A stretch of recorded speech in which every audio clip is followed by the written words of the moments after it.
So hello mga kulichap, isang magandang araw po sa ating lahat. Ayan, nandito na naman tayo sa Tireman PH Auto Repair Shop dito sa Kabuko, no.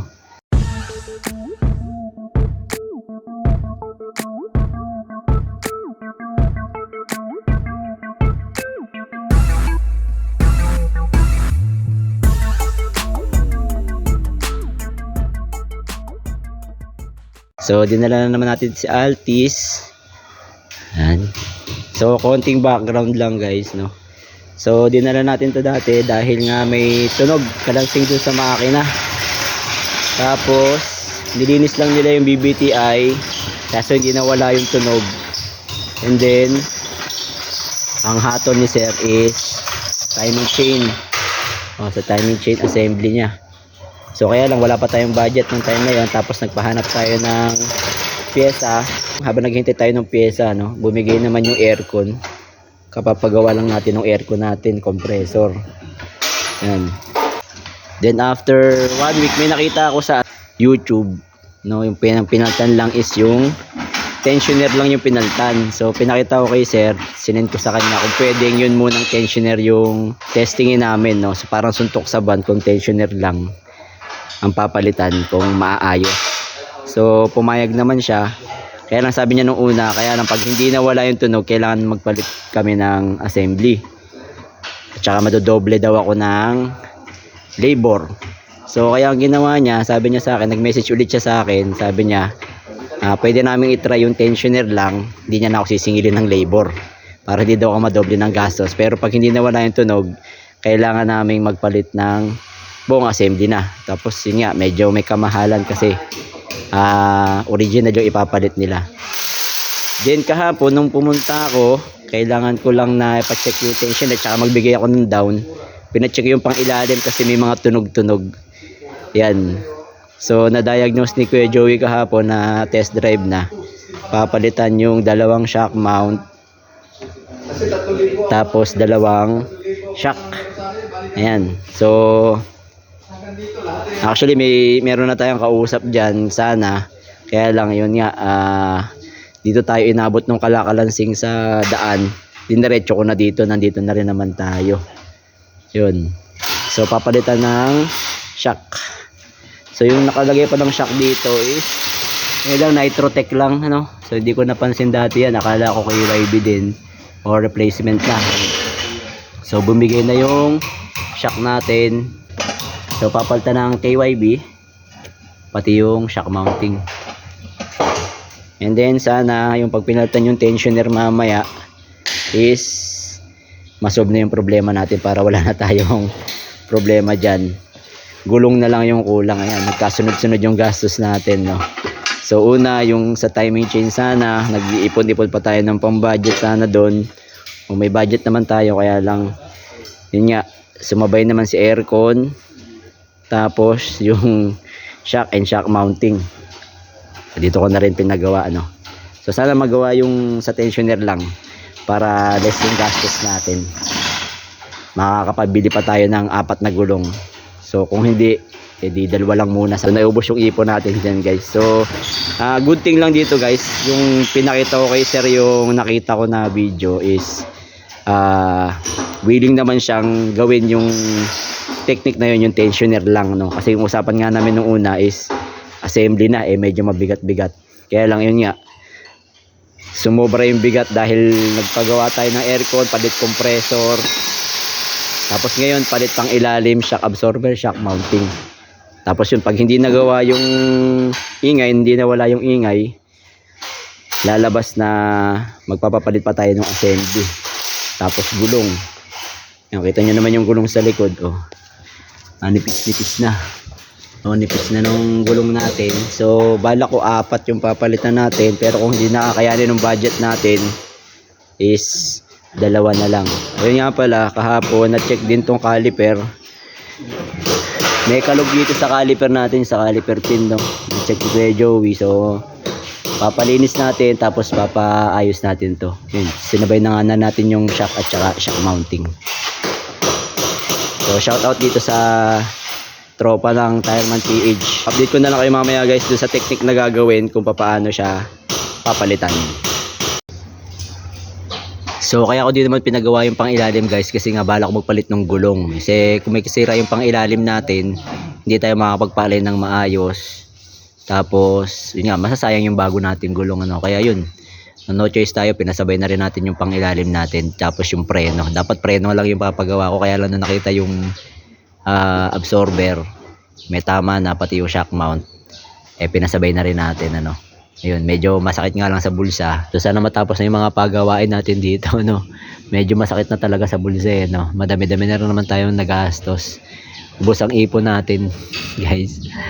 So compute niyo na lang, nasa halos 20k yung compressor, tapos gulong.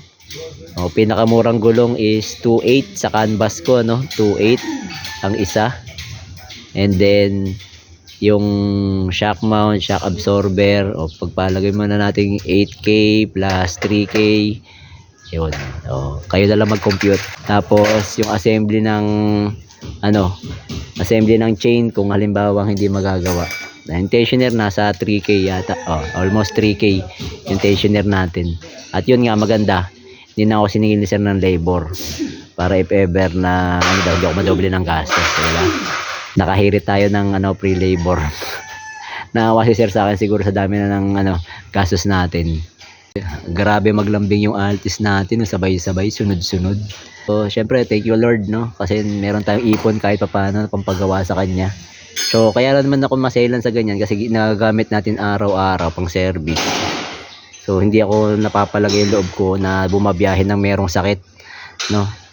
Kumbaga parang anytime baka may bumigay o whatever, so maabala pa tayo sa daan. Kaya yun, kung may papagawa, pinapagawa ko na agad. Alam nyo naman yan, dati pa dun sa ating crosswind, ganun na tayo. Pag may konting nararamdaman, pinapagamot na natin agad.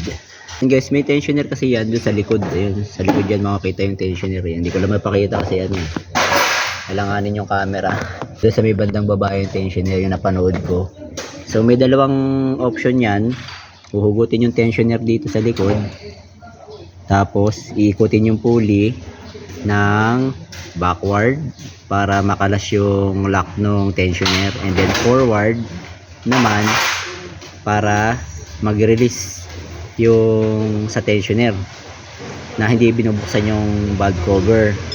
Yung isa naman, para sure kayo, bubuksan yung valve cover tapos susundutin yung chain para matanggal yung lock dun sa tensioner, and then makikita nyo pagka inikot yung chain nya, lalabas ngayon yung tension nya, yung sa tensioner na labas yun na ganyan.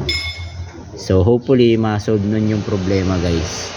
Tingnan ko kung mapapakita ko yung so yung may dalawang bolt na maliit na yan yung pinaka tensioner nya.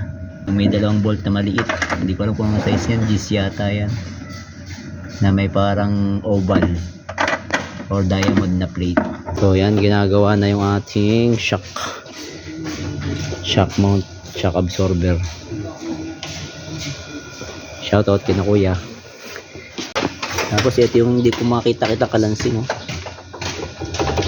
yun yan. Magod na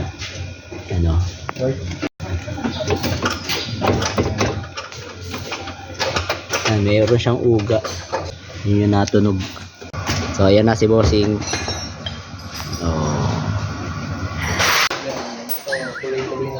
Open the valve cover. Open sesame. Hindi sa Open sesame. talaga. Yan ang ating internal. Malinis naman. Kala ko may itim-itim na yung mga loob At least walang oil sludge. Ayan, so dahil binuksan yung valve cover nya, ang technique dyan na gagawin yung nakabukas yung valve cover.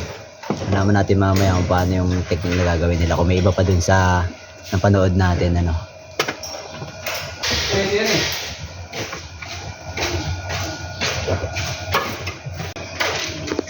Yan, ang valve cover natin. Ganda pa ng langis niya,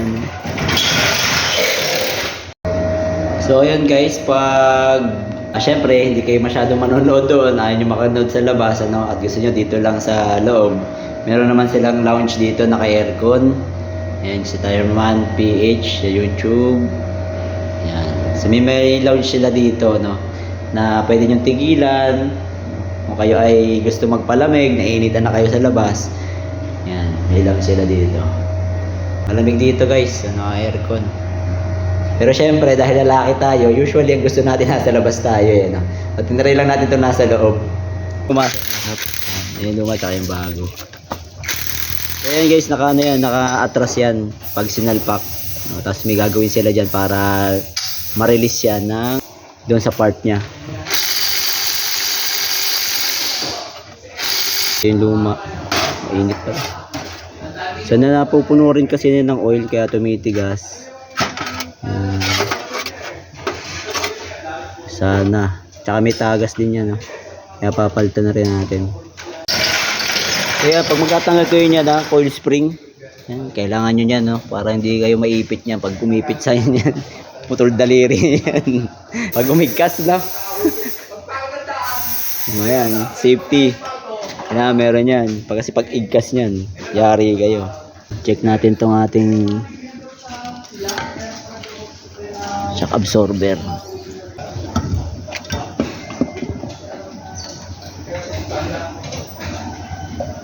Sobrang lambot na. Ito ipapalit natin. KIB. So pinrest natin guys yun ng isang kamay, ano? Nailubog natin. Malambot na siya. So dapat doon hindi mo siya maitutulak ng madali lang, magaan. Ito yung luma natin guys, oh, ayan. May tagas na, tapos ayan. Kaya kong ilubog ng isang kamay lang. Halos wala ng pwersa pagbaba mo. Sungkitin na.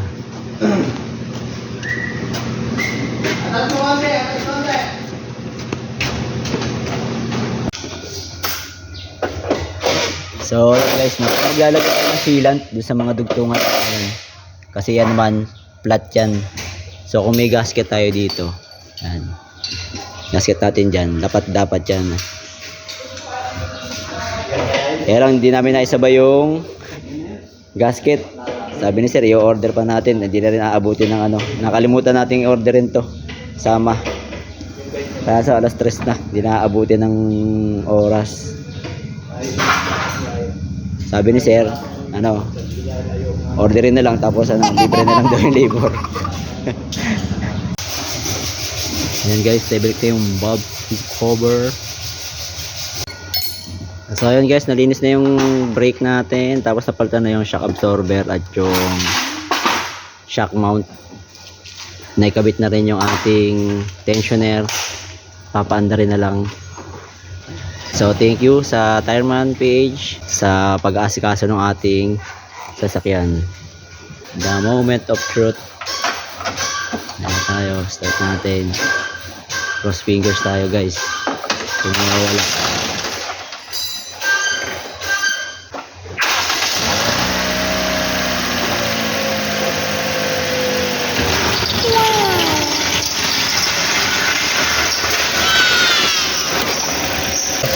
Patingin natin ito. Yun. Lagatakan to pag unang start eh. Malagatak na eh.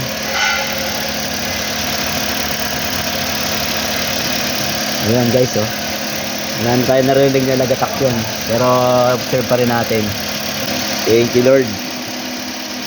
Pinagbigyan tayo. Solve problem tayo. Hindi tayo gumastos ng malaki guys. So maraming salamat kay Sir Odin, Tireman, sa mga staffs nila yung gumawa kanina, no. Ayan.